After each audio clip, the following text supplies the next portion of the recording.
Hey everybody, today I want to talk about John Lennon's album Mind Games. Now, this is an album that John Lennon put out in 1973, and probably of all of his albums from his solo career, besides Sometime in New York City, this album gets panned the most and is the most misunderstood of all of John Lennon's solo albums, in my opinion. I think that it gets kind of a bad rap just because of what it came after, which was Sometime in New York City, which was like this like super political album that him and Yoko released that didn't have a lot of really memorable songs. And then it also came before Walls and Bridges and the Rock and Roll album, which are both, in my opinion, some of his strongest albums of his solo career. So it's been overlooked over the years, and the other thing about it is it's hard to find a really good sounding pressing of this album. For some reason, this album it never really sounded that great.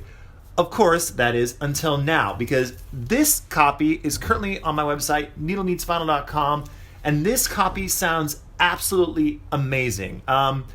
This will change your opinion of this album. If you've always been on the fence with this album, you didn't really like it, you thought it was an uneven thing, I think this pressing will change your mind, because this album actually has some excellent songs that get majorly overlooked, and it actually sounds really good. It's a really good recording. But I think a lot of the other pressings from this, that I'll show you some of these, by the way, of this record, they suffer greatly by being not mastered correctly, not pressed correctly. But luckily, this one right here is actually a UK pressing from 1973, so it's a very early pressing, and it just sounds excellent. A very, very, very nice sounding record, and I'll show you what it looks like. The record, that is. Now, unfortunately, someone decided to write their name on the label here. I think it's like Rochelle Whitaker, so if you're out there, Rochelle, don't ever do that again. But anyway, she wrote her name on there with the date, but you can barely see it, but it's on the label there. And she also wrote it on side 2, just in case, I guess someone tried to steal side 2, but not side 1, which is impossible. But this record is in excellent, near mint condition. It is so nice. Surfaces are really, really quiet. And just the overall sonic sound from this album is amazing. It has excellent bass. A lot of the other Mind Games pressings are lacking bass completely. So this is like a welcomed sound to add to the overall mix of Mind Games, because that bass is so important to a lot of these songs. Because actually a lot of these songs rely heavily on the grooves, which is kind of different for John Lennon, because most of the time it was always about either like the lyrics or the melody. A lot of these songs have really great grooves, and the bass is obviously such an important part to establishing a groove. And on here, the bass is excellent. Let's talk a little bit about some of the songs on this album that I think are just greatly overlooked. Obviously, the title track, Mind Games, is an all-time John Lennon classic. It's on, I think, all of his greatest hits compilations, which it deserves to be. It's a very, very good John Lennon song.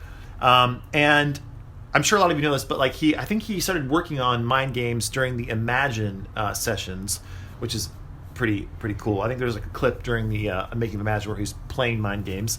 So it'd been around for a while. And actually, the chord sequences, I think he may have even been working on during the Beatles' Let It Be sessions, but I don't know for sure if that's true. Let me know in the comments if that is indeed true. I believe I heard a bootleg of that somewhere. So Mind Games is a great song. And then the second song on side 1 called Tight As, which I'm sure is a little play on words there, obviously. It's a really, really fun up-tempo tune that John, you can tell, is just having a lot of fun recording. There's certain moments where he's almost like laughing and singing at the same time. So it's just a really, really fun, cool song. Asimusen on here is excellent. Is an excellent John Lennon ballad. And the guitar solo on here is really cool as well. So that's a song that I think is really worth checking out. Another song that I love is a song called I Know, which is on side 2. And to me, this song is a song that could have been on like the White Album or Abbey Road. It's got that classic John Lennon feel to it with like the finger-picked guitar. And it's just a really, really strong song and a song that I love a lot. And another thing worth checking out is on the John Lennon anthology, there's a demo of I Know, which is also excellent. So another song worth checking out. And another song that I should mention that I absolutely love on here is You Are Here, which is on side 2 as well. Just a really dreamy, excellent John Lennon tune. So this album is just packed full of songs that I think are top-notch John Lennon songs. And on this pressing, they sound even better than you ever remember or maybe you've ever heard. Just that excellent. So this is the UK pressing on my website, needlemeetsvinyl.com. Check it out, read about it, and try to get your hands on this one because it's a very, very excellent sounding Mind Games. But let me show you some of the other copies that I have here. These two are original US pressings. Now the US pressings, it's kind of an odd situation here because this album was recorded in New York at the record plant, and I believe it was mastered and mixed, or the final mix was done in New York as well. So usually when that happens, wherever the album was mixed and mastered is usually the place to buy it on vinyl because those will be the best top-notch quality pressings. Not true when it comes to Mind Games for whatever reason. Maybe John Lennon was way too involved in all the processes and somewhere along the lines he demanded certain things that made it not sound quite as good. But for whatever reason, the UK pressing that I have over here just sounds so much better than these US pressings. And it's kind of too bad because actually this copy right here, this US pressing, is so clean and in such good shape. When I picked this one up in the store, I was so happy to find it. And I was almost convinced that this was going to be the best sounding Mind Games. But while it's okay sounding, and when I don't hardly ever say that a record's just okay sounding, but this one is definitely just okay sounding. It's lacking bass.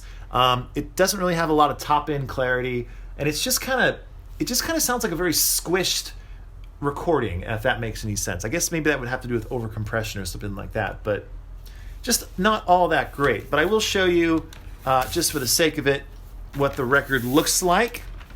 It's on the Apple label, and of course the other Apple cut in half on side 2. And yeah, so this is a US pressing. And the other one I just showed you with it is also a US pressing. They're both very early US pressings, so I won't bother showing this one as well because it looks the exact same. Then, this is a Capitol reissue. This one actually sounds pretty good, I have to say. It sounds better than the original Apple Records issues. And this is on Capitol's budget label, which is kind of odd. But it's this one right here. It's the Capitol Green label, which is their budget label. And like I said, it sounds pretty good. If you find one of these in the store for under, $10, pick it up. It's worth checking out for sure. But it does not compare at all to the UK pressing. It just falls completely flat as far as that goes. Then this is the remastered Mind Games from 2015, and you may have heard me talk about this before. This is a disaster. This was, I don't know, I haven't done that much research. I just know that I bought this because I love Mind Games, and I wanted to buy one of the 2015 remasters just to see how they sounded. So I was like, well, I'll buy Mind Games. I bought this the day it came out, took it home, and I was just so disappointed. First of all, it doesn't sound good at all. It sounds very hollow and just is lacking in almost every way you can imagine. Besides that, which is bad enough, the actual pressing was done so poorly that it has like pieces of, I may have taken them off, but it had like pieces of vinyl that wasn't cut correctly hanging off the side. I bought it, like I said, brand new in the shrink, and it already had like some scratches on it. Just a huge disappointment, and really kind of one of the only times I've ever bought a Beatle-related product where I felt kind of like I was gypped. But I have it in my collection. I did listen to it one more time when I was listening to all these Mind Games albums, and I still feel the exact same way about it. So, word of warning, avoid this 2015 remastered edition of Mind Games because it's not worth your time or your money. Then, this is an oddball one, but it actually sounds pretty good. This is a pressing from Argentina, I believe. I could be wrong. Yep, it's from Argentina.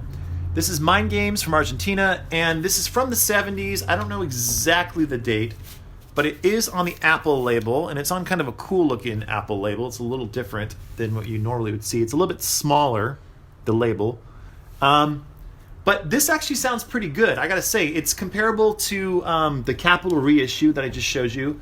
But again, it does not sound as good as the original UK pressing that's on my website right now. But it is cool just because it's got the title, written in Spanish, which is cool. And then the back's a little bit different. It's got a little bit of, different kind of legal information. And all the song titles are also in Spanish. So kind of a cool collector's item to have. And I also just like the way the cover is. It's very glossy and cool looking. So, those are the copies of Mind Games that I've listened to. I listened to this album a lot. I love this album, I have to say. And I know that that's actually not quite a popular opinion amongst John Lennon and Beatle fans because for some reason this album just gets overlooked. But I really believe the main reason that it gets overlooked is because of the sound quality of a lot of these pressings that I just showed you.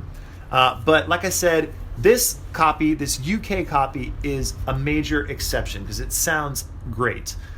So if you are looking to pick up a copy of Mind Games and add it to your collection and have a great sounding copy, this is the one for you. So go to needlemeansvinyl.com, check this one out, give Mind Games another chance if you've written it off, because I really think this could be the one that changes your opinion about this fantastic John Lennon album. And by the way, on top of that, John Lennon, unfortunately, was taken from us way too soon, which I'm sure everyone can agree on. So he didn't really get a chance to put out that many solo albums. In fact, I think, how many solo albums did he put out? Let's see. He put out Plastic Ono Band, Imagine, Mind Games, Sometime in New York City, Walls and Bridges, Rock and Roll, and Double Fantasy, right? Those are the ones he put out while he was alive in his lifetime. So that's only 7 solo albums. That's nothing. I think Paul McCartney has what, like 30 something solo albums, and Ringo's got to have at least 25 to 30, maybe even 40. Who knows? Even George was able to put out a pretty good amount of solo albums as well.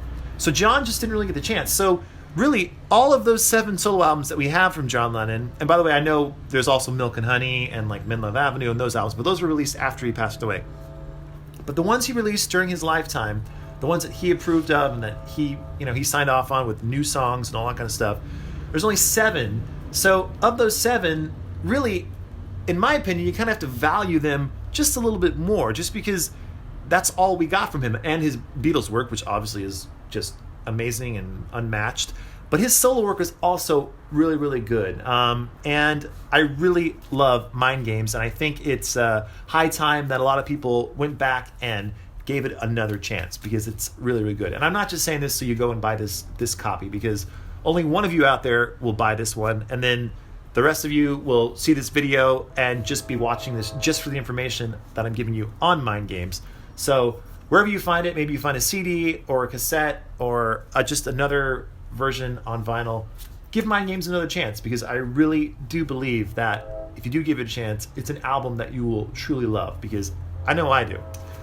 So anyway, that's it for now, and go to needlemeansvinyl.com, check out Mind Games, and we'll talk to you later. And one thing before I go, just so you know, there are more Beatle records coming to the website this week, so stay tuned. Check out needlemeansvinyl.com, because this amazing UK copy of London Town will be hitting the website. There is this, I won't tell you the exact pressing of it yet, but it's Paul McCartney's Tug of War album, which is, of course, a fantastic record. And then there is Paul McCartney's Red Rose Speedway album, which is also a UK pressing, and this is another game changer. So, stay tuned. Lots of Beatles stuff coming your way, and a very, very secret actual Beatles album will be hitting the website as well. And more on that later. Until then, talk to you later, and that's it. Bye for now.